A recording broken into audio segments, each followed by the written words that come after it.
Fans have been waiting decades to hear Olivia Newton-John's shocking disclosure prior to her tragic death. What actually transpired on the Grease set?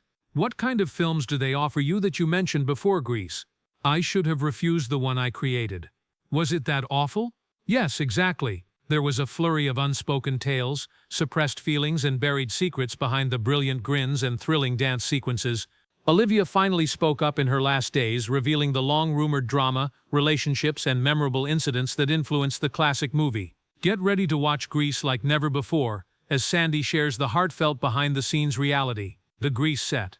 A lively, feel-good musical debuted on the big screen in 1978 and immediately captured the hearts of millions of people worldwide. That movie was Grease, an American romantic comedy that offered a nostalgic look into 1950s adolescent culture along with iconic dancing sequences and catchy music. It was Randall Kleiser's debut feature picture, and it was based on the popular 1972 stage musical written by Jim Jacobs and Warren Casey, with a screenplay by Bronte Woodard. However, Alan Carr, who was also a co-producer and assisted in adapting the musical for the screen, is largely responsible for the story's cinematic charm. A timeless story of youthful romance and self-discovery is found in At the Heart of Grease. It tells the tale of Sandy Olsen, an innocent and kind Australian transfer student played by Olivia Newton-John, and Danny Zuko, a high school greaser dressed in a sleek leather jacket and portrayed by John Travolta. The two have a brief romance after meeting in the summer. However, peer pressure, conflicting personalities, and the frequently perplexing laws of adolescent culture put their love to the test when the new academic year at Rydell High begins. Will they be torn apart by their differences, or will love triumph? The thrilling emotional roller coaster that Grease allows viewers to experience is that Grease was more than just another musical when it debuted in U.S. cinemas on June 16, 1978. It was a phenomenon. The movie broke box office records and became the highest-grossing musical of its time when it was released by Paramount Pictures. Its charm, vigor, and memorable performances won accolades from critics. The catchy tune, colorful clothes, and realistic high school drama enthralled audiences. From the hallways of Rydell High to the idyllic setting of 1950s America, Grease encapsulated childhood in a timeless and enjoyable way. The soundtrack of the movie was as popular as the film itself. In the United States, the Grease album was the second best-selling album of 1978, only surpassed by Saturday Night Fever, which also starred John Travolta. You're the One That I Want, Summer Nights, and Greased Lightning were among the songs that quickly became hits, playing on radios all around the world and becoming a mainstay of karaoke for future generations. Olivia Newton-John's rendition of the movie's ballad, Hopelessly Devoted to You, was also nominated for an Academy Award for Best Original Song. In addition to the Oscars, Grease received 5 nominations for Best Motion Picture, Musical, or Comedy at the 36th Golden Globes. You're the One That I Want and Grease, 2 of its tracks, were also nominated for Best Original Song. These nominations demonstrated the picture's broad influence on the film business as well as on fans. Since its debut, Grease has gained popularity and gained recognition in the United States. 2020 National Film Registry for its artistic and cultural significance. The movie continues to have a significant impact on music, contemporary culture, and teen narrative, with its recognizable figures being embraced by younger generations. Even if Grease 2's 1982 release didn't have the same level of popularity as the first, it still has a following. With Grease, Rise of the Pink Ladies in 2023, and Summer Lovin', a prequel film that will explore Danny and Sandy's early courtship, the franchise has grown. Grease's legacy is still thriving today. Grease is more than just a film in every way. It's a happy, melodic ode to the wonders of youthful love, self-expression, and teenage dreams. It never fails to make people grin and get them dancing in their chairs with its upbeat tunes, lighthearted antics, and captivating appeal. Grease is the word, regardless of whether you're viewing it for the first time or the 100th time. Olivia and John Travolta appear to have brought their romance to life after the film sparked their interest. Let's now examine the specifics of Olivia and John Travolta's ongoing relationship. Not just Danny and Sandy. John Travolta and Olivia Newton-John frequently come to mind when people think of famous on-screen lovers. In the 1978 smash Grease, their connection as Sandy and Danny lit up cinema theaters everywhere. The two celebrities' close friendship turned into a lovely reality that lasted for more than 40 years, even though their romance only existed in the realm of movies. Although they never had a romantic relationship off-screen, they shared a unique and enduring bond. Travolta, now 68, gave a heartfelt homage on Instagram upon learning of Newton-John's death at the age of 73. He commented, "You made all of our lives so much better, my dearest Olivia. Your influence was amazing. You have my undying love. We'll see you later, and we'll all be together once more. Yours forever, from the first time I laid eyes on you. Your Danny." "You're John." That wasn't just a message from a former co-star. It was a love letter from a lifelong friend.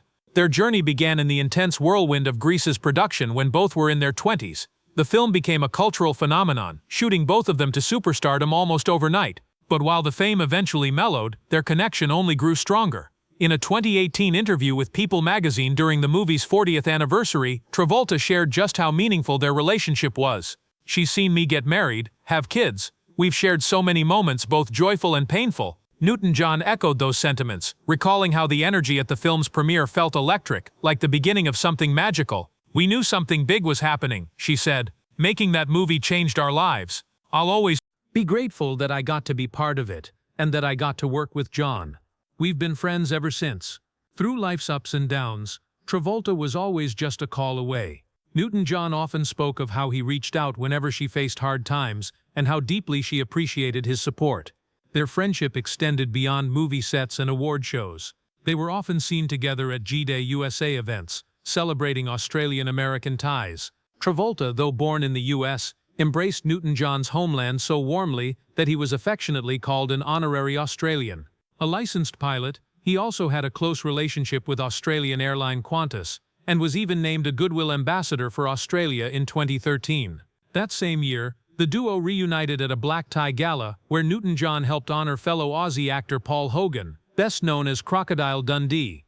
A few days later, Travolta sang with country star Keith Urban at another Jeddah USA celebration. Their friendship wasn't just about public appearances, it was about shared joy and mutual respect. And of course, they never stopped being ambassadors for Grease. From DVD launches to anniversary events, they continued to delight fans. One particularly memorable moment came in 2019, at a Meet and Grease sing-along in Palm Beach, Florida. Travolta beamed as he told the crowd, "Love singing together, so anything is possible." Looking back on the film that started it all, Travolta never stopped praising his co-star. At a 40th anniversary event hosted by the Academy of Motion Picture Arts and Sciences, he shared how strongly he'd pushed for her to be cast. There was no one else on Earth who could play Sandy. It had to be Olivia, he insisted. But Olivia Newton-John hadn't always believed she was the right choice. She admitted at the same event that she was hesitant to take the role. Her previous experience in a musical hadn't been great, and she was nervous about playing a high schooler in her late 20s. That changed the moment Travolta showed up at her house.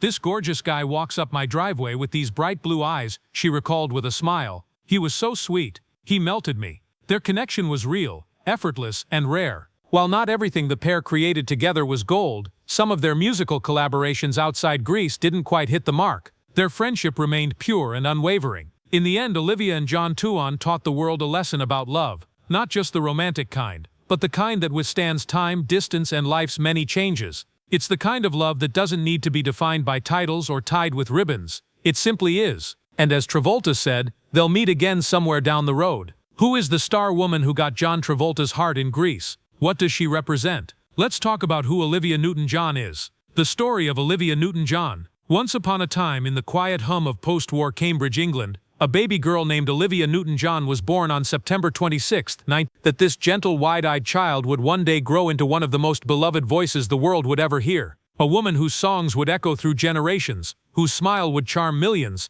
and whose courage would uplift hearts long after the music faded. Olivia's early years were split between England and Australia, where her family moved when she was a child. It was in Australia, beneath its sunlit skies, that Olivia first discovered her love for singing. She had a voice that seemed to melt into melodies, sweet and soulful, like a comforting breeze. Before long, she began to appear on TV shows and talent competitions. By the time she reached her early 20s, her voice was no longer just a local treasure, it was becoming a global sensation. Then came the moment that changed everything. In 1978, Olivia Newton-John starred in a film that would become one of the most iconic musicals of all time, Grease. Cast as the innocent Sandy opposite John Travolta's charming Danny, Olivia captured hearts like wildfire. Her transformation in the movie, from the shy sweet girl in a poodle skirt to the confident leather-clad heroine, became the stuff of cinematic legend. The film soared at the box office, becoming the highest-grossing musical film of its time. But it wasn't just the movie that made history. The Grease soundtrack became a cultural anthem. Songs like Summer Nights and You're the One That I Want flew to the top of global charts, with the latter becoming one of the best-selling singles ever recorded. Fans around the world sang along, danced and fell in love with the music, and with Olivia. Yet her story didn't stop at Sandy. Olivia went on to build a musical empire. With over 100 million records sold, she became one of the best-selling recording artists in history and the top-selling female artist from Australia. Her voice, warm and graceful, could slip effortlessly from country to pop, from sorrow to celebration. Hits like Hopelessly Devoted to You, Physical, and I Honestly Love You cemented her as a household name. Her awards shelf overflowed. 4 Grammy Awards, 6 American Music Awards, 9 Billboard Music Awards, and a Daytime Emmy. She earned a star on the Hollywood Walk of Fame, and she charted 15 top 10 singles on the Billboard Hot 100, with 5 reaching #1. Her albums weren't just loved, they were legendary, with several achieving multi-platinum status. But behind all the glamour, Olivia remained grounded, deeply compassionate, and quietly heroic. In the early 90s, Olivia received devastating news. She had breast cancer. The diagnosis shook her, but it didn't break her. Instead, it sparked a new chapter in her story, one filled with purpose and unwavering hope. She didn't hide her battle. She shared it bravely and publicly, becoming a voice for countless women fighting the same fight. Rather than let the disease define her, she chose to fight back, not just for herself but for others. In 2012, after years of tireless advocacy and fundraising, she opened the Olivia Newton-John Cancer and Wellness Centre in Melbourne, Australia. This wasn't just a hospital. It was a sanctuary of healing where cutting-edge science met holistic care. In 2015, it was renamed the Olivia Newton-John Cancer Wellness and Research Center, honoring the legacy she was building not just in music, but in medicine.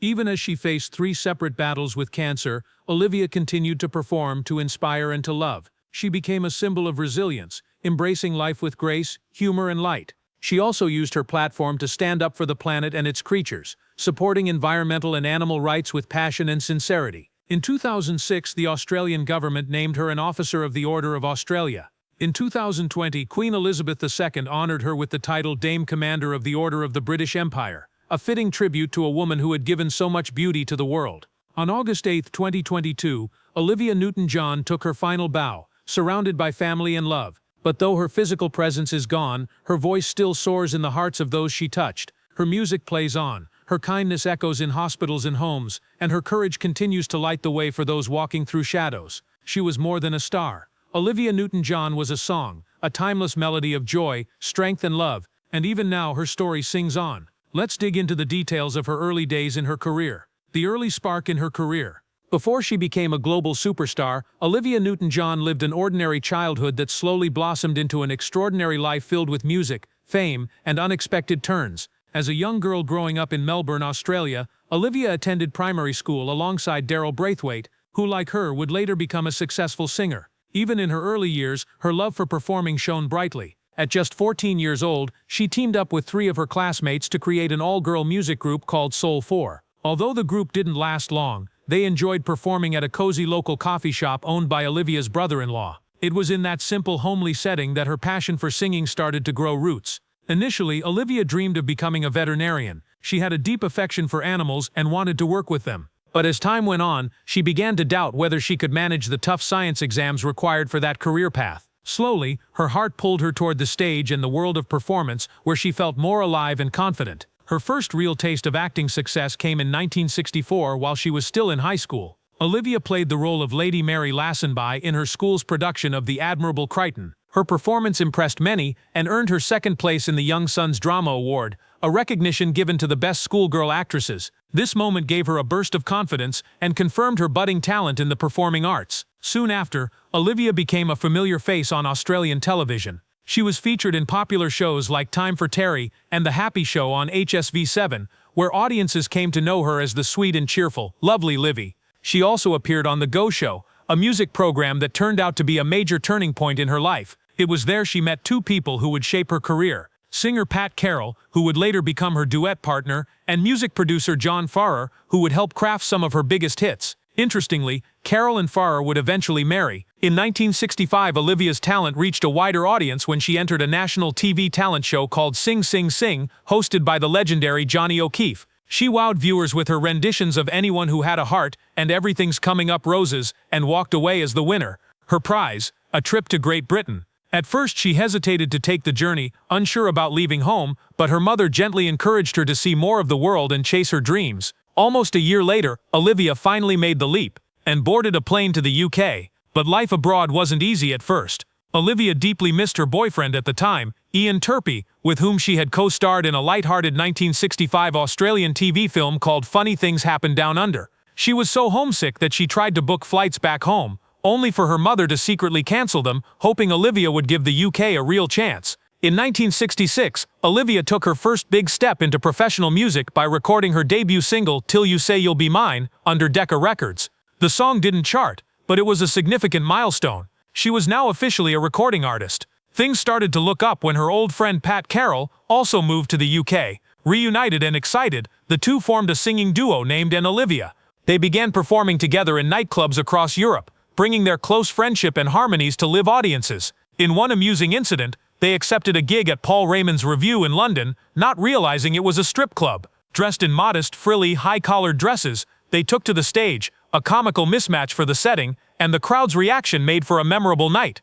During this period, the duo also lent their voices as backup singers for other artists. One notable contribution was on the track, Come In You'll Get Pneumonia by the Easy Beats. But their time together was cut short when Carol's visa expired and she had to return to Australia. Olivia, however, stayed behind, determined to make her mark as a solo artist. Her next adventure came when she was selected by American music producer Don Kirshner to join a new group called Tomorrow. The band had a futuristic theme and was part of a bold experiment. They starred in a sci-fi musical film titled Tomorrow, accompanied by a soundtrack album of the same name. The group also released 2 singles, but neither made it to the charts. The project didn't take off as hoped, and the band eventually disbanded.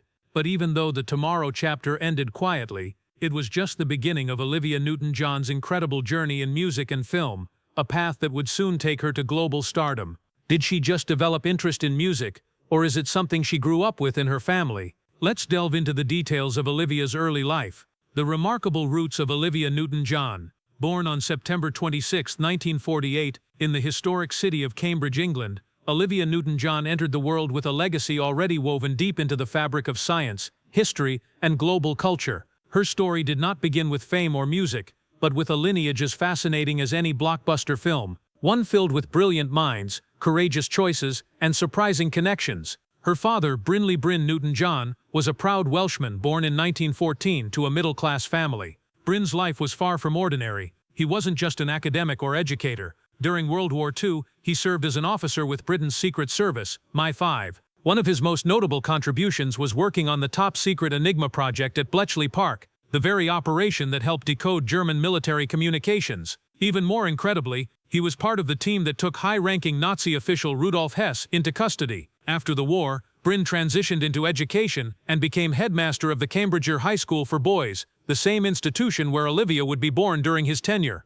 Her mother, Irene Helene Born, carried an equally compelling story. Born in Germany in 1914, Irene came from a family of Jewish intellectuals. In 1933, as the dark cloud of Nazism spread over Germany, her family fled to the United Kingdom for safety, a decision that would shape not only their future, but that of generations to come. Irene's father, Olivia's grandfather, was none other than Max Born, a Nobel Prize-winning physicist who made major contributions to quantum mechanics. His groundbreaking work laid the foundation for much of modern science. Olivia's maternal grandmother, Hedwig, also came from a prestigious background. She was the daughter of Victor Ehrenberg, a respected Jewish jurist, and Helene Agatha von Gering, who was of Lutheran faith. Through this lineage, Olivia could trace her ancestry back to the Protestant reformer Martin Luther, making her a descendant of one of Christianity's most pivotal figures. Even more astonishing, it's believed that she also had royal Spanish blood through another branch of her family tree. One of the most notable ancestors on her mother's side was Rudolf von Gering, a brilliant legal scholar and Olivia's great-great-grandfather. Her intellectual heritage didn't stop there. Her uncle, Gustav Born, was a respected pharmacologist, and through her Ehrenberg family line, she was distantly related, as a third cousin, to British comedian and author Ben Elton. Olivia was the youngest of 3 children born to Bryn and Irene. Her older brother Hugh followed a path of service through medicine and became a doctor. Her sister Rona ventured into the arts as an actress and was once married to restaurateur Brian Goldsmith. Later, Rona married Jeff Conaway, Olivia's co-star from the iconic film Grease. That marriage, though, ended in divorce in 19... Olivia also had 2 half-siblings, a brother Toby and a sister Sarah, born from her father's second marriage. In 1954, when Olivia was just 5 years old, the Newton-John family embarked on a life-changing journey. Leaving post-war England behind, they set sail for Australia aboard the passenger ship SS Strathard. The family settled in Melbourne, Victoria, a city rich in culture and opportunity. Bryn Newton-John continued his academic career there, becoming a professor of German and later the master of Ormond College at the University of Melbourne. Their family remained deeply involved in community life and regularly attended church services. Bryn also served as head of a Presbyterian college, reflecting the family's strong values and love for learning. Growing up in Melbourne, Olivia began her education at Christchurch Grammar School, a reputable school in South Yarra. She later attended University High School in Parkville, where she likely began to discover her own path, one that would lead her away from academics and into the spotlight of entertainment. From such distinguished beginnings, it's no surprise that Olivia Newton-John grew up to be more than just a singer or actress. She was the product of minds that changed the world, hearts that survived war and exile, and a spirit shaped by cultures, religions, and histories interwoven over centuries. Her roots were steeped in science, faith, and resilience, a legacy that would shine brightly through her voice, her activism, and her undeniable presence on the global stage. In her later years, Olivia Newton-John got ill and eventually gave up the ghost. Let's dive into the details of Olivia Newton-John's illness that led to her death. Olivia's brave final journey. In May 2017, fans around the world were heartbroken when beloved singer and actress Olivia Newton-John shared some painful news. Her breast cancer had come back and spread to her lower back. At first, doctors thought the severe pain she was feeling was caused by sciatica, a nerve condition that affects the lower back and legs. But as the pain grew worse and more persistent, further tests revealed something more serious: the return of breast cancer. What many people didn't know at the time was that this wasn't Olivia's second battle with the disease. It was actually her third. Her first diagnosis was back in 19. She bravely fought it and appeared to overcome the illness, becoming a symbol of strength and resilience to millions of people. However, in 2013, the cancer came back, although she chose to keep that private. Then in 2017, when the cancer returned once again, it had spread to her bones, a condition known as metastatic breast cancer, and reached the most advanced stage, stage 4. This time, the illness brought with it immense physical pain, especially in her bones. Yet, Olivia faced it all with remarkable courage. She spoke openly about her struggles and shared that she used cannabis oil to manage her pain. Her support for the use of medical cannabis was not just personal, she became an advocate for it, using her voice to support others facing similar battles. Her daughter Chloe even runs a cannabis farm in Oregon, continuing her mother's legacy in a meaningful way. Olivia Newton-John's journey came to a peaceful end on August 8, 2022. She passed away at the age of 73 at her cherished home in the Santa Ynez Valley of California. The news of her death touched millions of hearts across the globe. Tributes poured in from fans, world leaders, and fellow stars. John Travolta, her close friend and Grease co-star, honored her memory, as did Barbra Streisand and Australia's Prime Minister Anthony Albanese. In her home country, iconic buildings in Melbourne and Sydney lit up in her memory, glowing brightly like the star she was. The following month, her family held a small, intimate memorial service in California, just as Olivia had wished. She had asked to be cremated, with her ashes scattered in some of the places she held dear: Byron Bay in Australia, her Santa Ynez Ranch, and other places that I love, as she beautifully put it. This quiet farewell reflected her grace, simplicity, and deep connection to the earth and people she loved.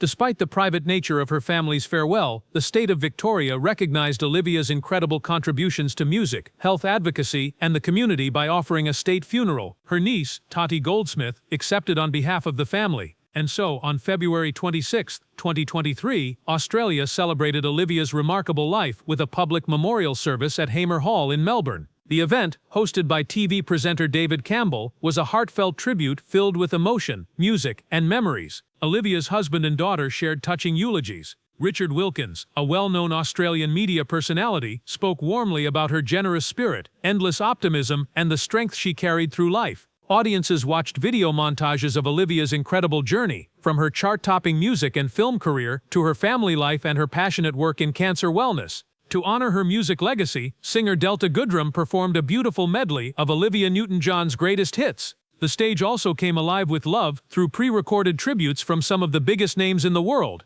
Sir Elton John, Mariah Carey, Barry Gibb, Dolly Parton, and Nicole Kidman, each sharing how Olivia had touched their lives. Though she is no longer with us, Olivia Newton-John's light continues to shine through her music, her legacy of compassion, and the countless lives she inspired. Her story is one of courage, grace, and unwavering hope. A reminder that even in life's hardest moments, love, strength, and kindness can leave a lasting mark on the world. What do you think about Olivia Newton-John's confirmation of what happened after Grease? We would love to hear your thoughts in the comments below. Don't forget to like and subscribe.